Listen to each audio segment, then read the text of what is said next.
नेताजी सुभाष चंद्र बोस की पुण्यतिथि पर भाजपा कार्यकर्ताओं ने अर्पित किए श्रद्धा सुमन। सागवाड़ा।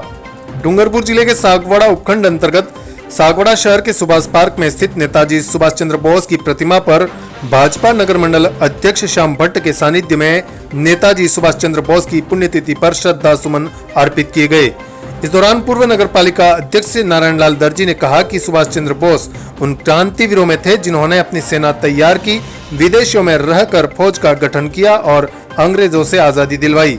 इस दौरान नगर पालिका प्रतिपक्ष नेता हरिश्चंद्र सोमपुरा ने भी अपने विचार व्यक्त करते हुए कहा कि इम्फाल तक सुभाष चंद्र बोस की सेना पहुंची और अंग्रेजों ने आनंद फानन में समझौता किया और देश आजाद हुआ। नगर मंडल अध्यक्ष श्याम भट्ट ने कहा कि नेताजी सुभाष चंद्र बोस गर्म दल के नेता थे और उन्होंने कांग्रेस से इस्तीफा दिया था क्योंकि उनका मानना था कि चरखे से आजादी नहीं मिल पाएगी और उन्होंने आजाद हिंद फौज का गठन किया और अंग्रेजों से मुकाबला किया। इस अवसर पर युवा भाजपा जिला अध्यक्ष दशरथ खटीक, हिंदू युवा वाहिनी अध्यक्ष भूपेश पवार, नगर पालिका पूर्व पार्षद नानालाल दर्जी, कांतिलाल खटीक, दिलीप पटेल सहित भाजपा के कई कार्यकर्ता और पदाधिकारी मौजूद थे। सुभाष चंद्र बोस अमर है, अमर है। मैं तुम मुझे खून दो, मैं तुम्हें आजादी दूंगा। आज सुभाष जी की पुण्यतिथि पे सशत नमन है और सुभाष चंद्र बोस उन क्रांतिवीरों में थे जिन्होंने अपनी सेना तैयार की, रंगून और कई विदेश में यात्राएं की और अपनी सेना बनाई और अंग्रेज़ों के नाकों चने चबा दिए। परंतु कई लोग आज भी ये मानते हैं कि एक ही परिवार ने आज़ादी दिलाई, भगत सिंह, राजगुरु, अशफाकुल्लाह खां। आज नरेंद्र जी मोदी ने लाल किले से एक नाम नहीं लिया, पूरे हिंदुस्तान में लोगों को मिर्ची लग गई, पर लोगों ने कभी ये नहीं सोचा कि इनके नाम से क्या है। आज हिंदुस्तान में कहीं सुभाष चंद्र बोस स्टेडियम है, पटेल स्टेडियम है। अगर किसी भी कांग्रेसी नेता का, बड़े नेता का अगर नामकरण किया तो वो सिर्फ अटल बिहारी वाजपेयी के कार्यकाल से ही चालू हुआ है। इससे पहले तो परिवारवाद था और अभी भी परिवार के पीछे लगे हुए हैं। मैं सुभाष जयंती पे सुभाष जी को नमन करता हूं और यही कहता हूं कि कई लोगों के बलिदान से देश आज़ाद हुआ है, परिवार के बलिदान से नहीं। जय हिंद, जय भारत। भारत माता की जय। हम स्वतंत्र भारत के अंदर जी रहे हैं। आज सुभाष चंद्र बोस की पुण्यतिथि है। ऐसे अवसर पर मैं स्वतंत्र भारत के सभी नागरिकों से को यह बताना चाहता हूं कि हमारे नेताजी सुभाष चंद्र बोस को नेताजी क्यों कहा जाता है।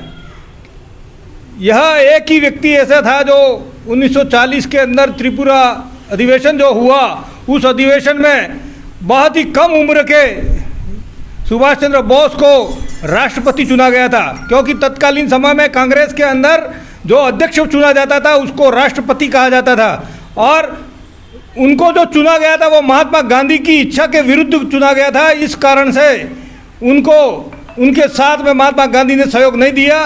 उस कारण से उन्होंने कांग्रेस के राष्ट्रपति पद से इस्तीफा दे करके अपनी फॉरवर्ड ब्लॉक बनाई और फॉरवर्ड ब्लॉक बनाने के बाद में उनका विचार था कि देश के अंदर जब तक क्रांति नहीं होगी या हमारी सेना नहीं होगी तब तक इस देश आज़ाद नहीं होगा।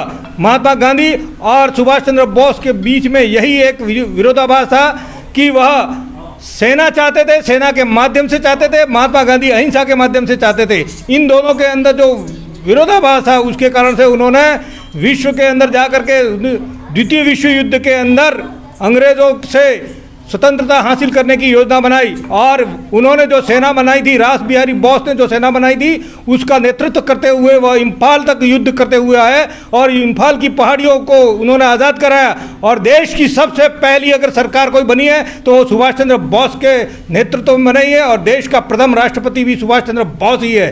अतः मैं यह कहना चाहता हूँ कि सुभाष चंद्र बोस अविदित हैं। भले ही 1946 में जो उनका अवसान हुआ, लेकिन वह अवसान अभी भी आज भी किसी प्रकार का साबित नहीं हुआ है कि उन्होंने जो रंगून के अंदर जो हवाई जहाज का क्रैश हुआ उस क्रैश में उनके अवशेष आज दिन तक नहीं मिले हैं। जय हिंद, जय भारत। मैं नमन करता हूं आज़ादी के एक ऐसे नायक को जिसने अपना सर्वस्व भारत माँ के चरणों में समर्पित कर दिया। आज हमारे नेताजी सुभाष चंद्र बोस की पुण्यतिथि है। उन्होंने एक नारा दिया था, तुम मुझे खून दो मैं तुम्हें आज़ादी दूंगा। ये ऐसे नायक थे कि 1940 के अधिवेशन के बारे में आदरणीय हमारे हरिजी सोमपुरा ने बताया। जब ये बने तो कांग्रेस में दो धड़े हुआ करते थे, उसमें एक गरम दल और एक नरम दल। और ये नेताजी हमारे गरम दल के नेता थे। उनको लगता था कि ये चरखे से और अहिंसा से आज़ादी नहीं मिल सकती, इसलिए उन्होंने मतभेदों को मद्देनजर रखते हुए वहाँ उन्होंने इस्तीफा दिया कांग्रेस से और फिर उन्होंने आज़ाद हिंद फौज की स्थापना की। और आज़ाद हिंद फौज के हवाले से जो सुभाष जी के हवाले से जो तथ्य मिल रहे, इससे यह साबित होता कि उन्होंने 1946 में ही देश को आज़ाद घोषित कर दिया था। जब देश द्वितीय विश्व युद्ध की आग में पूरा विश्व झुलस रहा था, ऐसे समय में अंग्रेजी शासन की चूल्हे हिल गए थे। तब सुभाष जी गांधी जी के पास गए। उन्होंने कहा कि अभी जो परिस्थितियां बनी हुई है और जिस प्रकार से नाजी सेनाओं के साथ अंग्रेज़ों के युद्ध चल रहे हैं, तो अंग्रेज़ कहीं से कहीं हिले हुए हैं। और ऐसे समय में हमारी सेना, जो कि भारत की जो विशाल सेना थी, उस समय अंग्रेज़ों ने मतलब हिटलर के सामने हमारी सेनाओं को लड़ने भेज दिया। जबकि ज़रूरत उस समय यह थी कि अगर उस समय आज़ादी का बिगुल बजाया होता है तो हमें समय पर आज़ादी मिल जाती, लेकिन ऐसा न हो सका।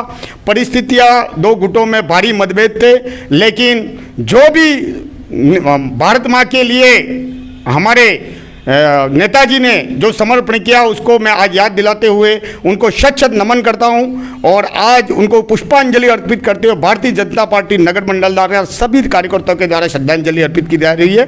जय हिंद, जय भारत। Sagwara live news.